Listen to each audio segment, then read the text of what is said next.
शौकत अजीज सिद्दीकी सारा झूठ बोल रहे हैं, मुलाकात से भी मुकर गए हैं, सब कुछ मुकर गए हैं कि इस तरह तो फैज नहीं मानेगा, नहीं फैज को सजा नहीं होगी, आप बेफिक्र रहेंगे। बिलावल की तो जलसी थी नवाज शरीफ के जलसे के मुकाबले में। अभी बिलावल ने पाकिस्तान अवामी तहरीक की मदद से लाहौर में जलसा किया है। बहुत अरसे बाद MQM ने कोई बड़ा जलसा किया है कराची। ये MQM में तो अब इतनी ताकत ही नहीं रही कि वो कराची में कोई जलसा कर सके। अस्सलाम वालेकुम, मैं हूं सोबिया अशरफ। प्रोग्राम अंदर की बात मुजम्मिल सोहरावर्दी के साथ जजिस के खिलाफ जो मुहिम चलाई जा रही है वो कौन चला रहा है और उसमें कौन कौन मुलव्वस है और कैसे वो अकाउंट्स जो है वो रन किए जा रहे हैं और कहां से वो अकाउंट्स चलाए जा रहे हैं, इसी हवाले से आज अंदर की बात जा रही है कि मुजम्मिल साहब से। अस्सलाम वालेकुम मुजम्मिल साहब। अस्सलाम वालेकुम जी। वालेकुम सलाम, क्या हाल है? ठीक ठाक हैं? अल्लाह का शुक्र है। मुजम्मिल साहब, आपके पास एक अंदर की खबर है। ये जो चीफ जस्टिस काजी फाइज ईसा और बाकी जजेस के खिलाफ जो मुहिम चलाई जा रही है वो कहाँ से चलाई जा रही है और उसमें कौन कौन मुलव्वस है? देखें, ये जो 500 अकाउंट्स मॉनिटर करने की आज गवर्नमेंट ने बात की है, जिसमें गवर्नमेंट की तरफ से प्रेस कॉन्फ्रेंस हुई है, इसमें 140 अकाउंट पाकिस्तान से हैं और बाकी जो 360 अकाउंट हैं वो पाकिस्तान के बाहर से हैं। जो 140 अकाउंट पाकिस्तान से हैं उनमें से भी 22 अकाउंट्स जर्नलिस्टों के हैं और बाकी कुछ PTI के उनके हैं और कुछ जो हैं वो एनोनिमस अकाउंट्स हैं, जो फेक अकाउंट्स जिन्हें हम कहते हैं रिपोर्ट टाइप फेक अकाउंट्स हैं। मतलब वो ऐसे नाम हैं जिन पे आइडेंटिटी शो नहीं होती कि कौन है। तो ये टोटल पाकिस्तान से 140 अकाउंट्स हैं जिनके बारे में ये पता लगा है। एक जर्नलिस्ट ने तो अपने सारे ट्वीट डिलीट भी किए हैं। इसमें पहले उन्होंने काजी फायद ईसा के बारे में ट्वीट किए, बाद में वो ट्वीट डिलीट कर दी। तो उनका नाम भी इसमें शामिल था और वो उनको जब पता लगा कि मैं मॉनिटरिंग में आ गया हूं तो उन्होंने डिलीट किए हैं। एक और जर्नलिस्ट हैं, वो बहुत खामोश है जिस दिन से ये मॉनिटरिंग शुरू हुई है और उन्होंने अपना ट्विटर बंद किया हुआ है। तो काजी फायद हुकूमत ने बहुत सख्त मॉनिटरिंग के बाद इनको नोटिस भी भिजवा रही है और जो पाकिस्तान से बाहर हैं इनके ID कार्ड कैंसिल करेंगे, नाइकॉप कैंसिल किए जा सकते हैं, इनके पासपोर्ट कैंसिल किए जा सकते हैं, इनकी जो जायदादें पाकिस्तान में हैं वो जब्त की जा सकती हैं, इन पर पर्चे दर्ज करके इनको इश्तिहारी करार दे के इनकी जायदादें जब्त की जा सकती हैं। तो गवर्नमेंट के पास मुख्तलिफ ऑप्शन हैं कि जो पाकिस्तान से बाहर हैं उनके खिलाफ क्या एक्शन लिए जाएं। तो इस ज़मन में गवर्नमेंट ने मुख्तलिफ लोगों के साथ मुख्तलिफ एक्शन ले, कुछ के नाम ECL में डालने जाएंगे, कुछ के स्टॉप लिस्ट में डाले जाएंगे और जो इस तरह हर एक के साथ डिफरेंट तरीके से निपटा जाएगा। लेकिन एक बड़ी कॉम्प्रिहेंसिव पॉलिसी बनाई गई है ताकि जो लोग ये काम कर रहे हैं उनको एक तो उनके अंजाम तक पहुंचाया जाए और माफ़ी किसी को न दी जाए। जैसे 9 मई के मुल्जमान को माफ़ी नहीं ना मिल रही है, रुल रहे हैं वो अब तक जेलों में और उनकी जमानतें होती हैं तो पकड़े जाते हैं और छूट नहीं रहे हैं और वो सब कह रहे हैं कि रियासत ने बड़ी सख्ती की है। इसी तरह रियासत का ये फैसला है कि जो जजेस के खिलाफ और मुहिम चलाएगा और अदलिया के खिलाफ मुहिम चलाएगा उसको भी वैसे ही देखा जाएगा जैसे 9 मई, क्योंकि रियासती इदारों के खिलाफ कोई भी मुहिम जुई की इजाज़त नहीं होगी, इसलिए जजेस के खिलाफ मुहिम को भी वैसे ही देखा जाएगा। और इसीलिए गवर्नमेंट ने आज इसका ऐलान भी किया है और ये आइंदा आने वाले दिनों में बहुत सी सख्तियां और पकड़ धकड़ इसमें शुरू हो जाएगी।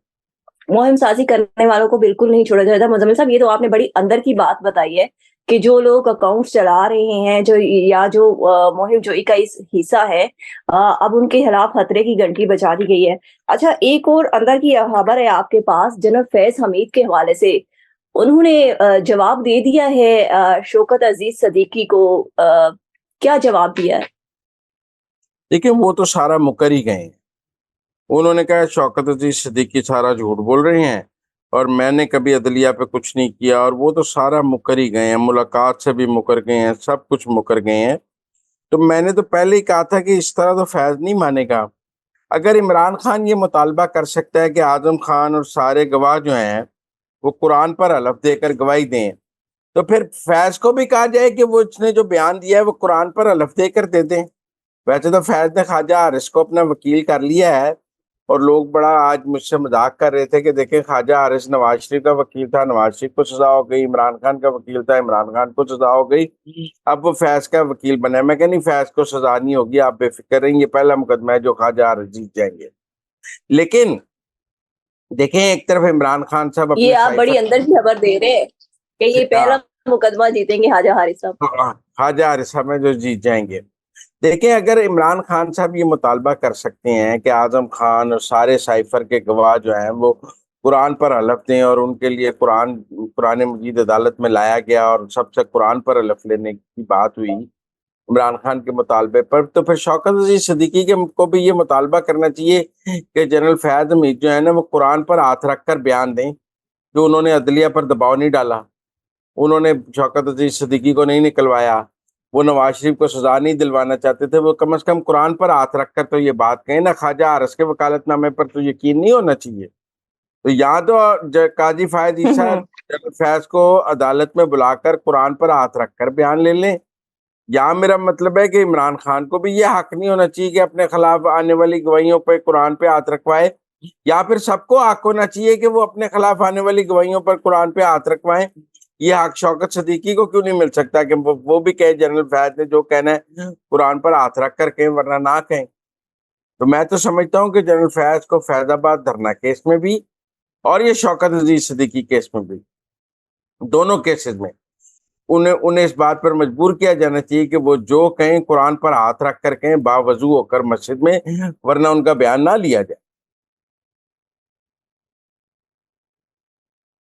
ठीक है। अच्छा मुज़म्मिल साहब, आज एक और बड़ी पेशरफ्त हुई मुशर्रफ लीग नून की जानिब से।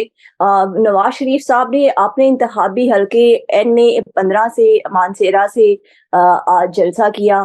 पहले तो ये बताइए कि ये जलसा कैसा रहा, और दूसरा, शहबाज शरीफ साहब जो है अपने हलके में मुतहरिक थे, वो छोटी-छोटी कॉर्नर मीटिंग्स कर रहे थे।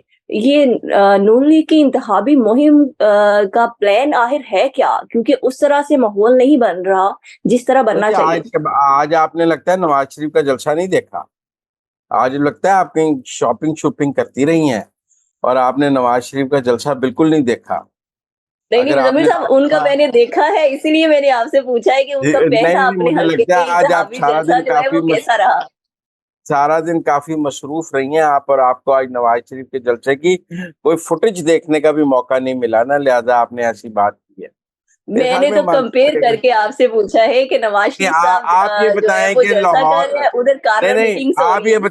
आप बताएं बिलावल का लाहौर का जलसा बड़ा था या नवाज शरीफ का मानसारे का जलसा बड़ा था? आप बताएं। मुज़म्मिल साहब, ये तो अंदर की खबर आप ही बता सकते हैं। नहीं नहीं, आपने दोनों फुटेजेस देखी ना। आपने बिलावल का लाहौर का जलसा कल देखा, बिलावल लाहौर से इलेक्शन लड़े हैं 127 से, और नवाज शरीफ का मानसारे का जलसा देखा। आप दोनों का कंपैरिजन कर लें, कौन कहेगा कि बिलावल की तो जलसी थी नवाज शरीफ के जलसे के मुकाबले में। अगर आप दोनों जलसों का मुआवजना करें, फुटेजेस देखकर देखकर क्राउड देखकर, तो बिलावल का जलसा एक बहुत छोटा जलसा है नवाज शरीफ के मानसारे के जलसे में। देखे ना, नवाज शरीफ भी तो मानसारे से इलेक्शन लड़े हैं ना, उनका घर तो नहीं है मानसारे में, वो मानसारे गए हैं तो कितना बड़ा जलसा हुआ है। और बिलावल भी का भी घर नहीं है लाहौर, मतलब वो उनका हल्का नहीं है, वो वहां से इलेक्शन लड़े हैं। अभी बिलावल ने पाकिस्तान अवामी तहरीक की मदद से लाहौर में जलसा किया है। वो जलसा असल में तो पाकिस्तान अवामी तहरीक की मिनाज यूनिवर्सिटी की ग्राउंड में हुआ है ना। तो सारे यूनिवर्सिटी के बच्चे बुच्चे उन्होंने सब इकट्ठे किए हुए थे, पूरी पाकिस्तान अवामी तहरीक इकट्ठी की हुई थी, तो उसमें पीपल पार्टी कम थी और पाकिस्तान अवामी तहरीक ज्यादा थी। तो मिलकर उन्होंने वो जलसा किया है, दो जिन्होंने मिलकर। तो आप नवाज शरीफ का और उनका आपस में मुआवजना कर लें तो आपको समझ आ जाएगी कि कौन कहाँ खड़ा है, कहाँ नवाज शरीफ का जलसा और कहाँ बिलावल का जलसा। एक बहुत बड़ा जलसा, एक बहुत छोटा जलसा। बिलावल के जलसे से बड़े तो शहबाज शरीफ के आज उनके हल्के में इस्तकबाल थे जो हुए हैं। तो इसलिए मैं समझता हूँ कि ये कोई मवाजना नहीं है। जब अगर मुस्लिम लीग नून मैदान में आएगी, अब कल अहमदपुर शर्किया में नवाज शरीफ का जलसा है, आप वो भी देख लीजिएगा। जलसे तो शुरू हो गए हैं ना। तो बिलावल को कहें कि इतने बड़े जलसों से करके दिखाए, जितने बड़े जलसे इस वक्त मुस्लिम लीग नून ने करने शुरू किए हैं। आप मानसारे का जलसा देख लें और आप शहबाज शरीफ का इस्तकबाल देख लें। और बिलावल की एक्टिविटीज देख लें, कंपैरेटिव एनालिसिस लोग खुद कर लें, किसके बड़े हैं किसके छोटे हैं। ठीक है, मतलब माहौल बन जाएगा नवाज शरीफ के आज के जलसे के बाद? हाँ हाँ, 2-3 जलसे और हुए तो माहौल बहुत ज्यादा बन जाएगा, आप बेफिक्र हैं। बेफिक्र है, माहौल बन जाएगा इंतखाब का। अच्छा मुज़म्मिल साहब, एक और खबर बताएं, एमक्यूएम का जो कराची में जलसा हुआ है उसको आप कल कैसे हुआ है, देखते हैं? कल हुआ है, इतवार को उन्होंने जलसा किया है। कल जो इतवार को एमक्यूएम ने जलसा किया है, बहुत अरसे बाद एमक्यूएम ने कोई बड़ा जलसा किया है कराची। इस वरना एमक्यूएम के 2-3 तरह की ना बड़ी डिसइंफॉर्मेशन थी। एक डिसइंफॉर्मेशन थी हम्म। कि वो मुस्लिम लीग नून अवाम में कैसे निकलेगी। अब आप देख लें, मरियम भी जलसे कर रही है, शहबाज शरीफ भी जलसे कर रहा है, हमजा शहबाज भी जलसे कर रहा है, नवाज शरीफ भी जलसे कर रहा है। वो तो सारे ही मैदान में है, तो फिर सवाल क्या हुआ। इसी तरह एक मिथ थी कि एमक्यूएम कैसे निकलेगी, और कहा जाता था जी एमक्यूएम में तो अब इतनी ताकत ही नहीं रही कि वो कराची में कोई जलसा कर सके। लेकिन एमक्यूएम ने जो कल इतवार को जलसा किया है वो कराची के बड़े जलसों में शुमार होता है, और मैं नहीं समझता कि उतना बड़ा जलसा अभी कराची में ना तहरीक इंसाफ करने की पोजीशन में है, ना पीपल्स पार्टी और ना ही जमात इस्लामी। एमक्यूएम ने कराची में एक बड़ा जलसा करके अपने लिए कराची में स्पेस पैदा किया। अगर वो ऐसे 2-3 जलसे और कर लेते हैं तो उनका कराची में माहौल बन जाएगा। और मैं समझता हूँ एमक्यूएम ने एक बहुत मुस्लिम इम्प्रेसिव, लीग नून कराची में इतना बड़ा पावर शो कर सकती है? वो पोजीशन में है? नहीं कर सकता।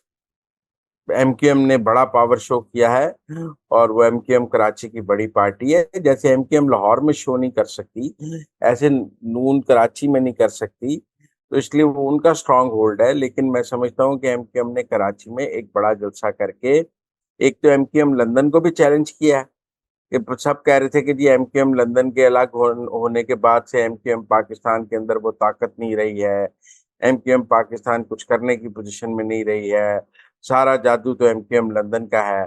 लेकिन आप देख लें, एमक्यूएम लंदन के बगैर भी एमक्यूएम पाकिस्तान ने कराची में होल्ड अपना दिखाया है और एक बड़ा जलसा किया है, और इम्प्रेसिव जलसा किया।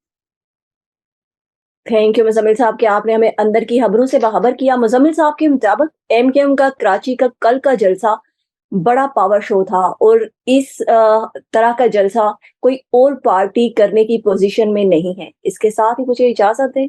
अल्लाह हाफिज।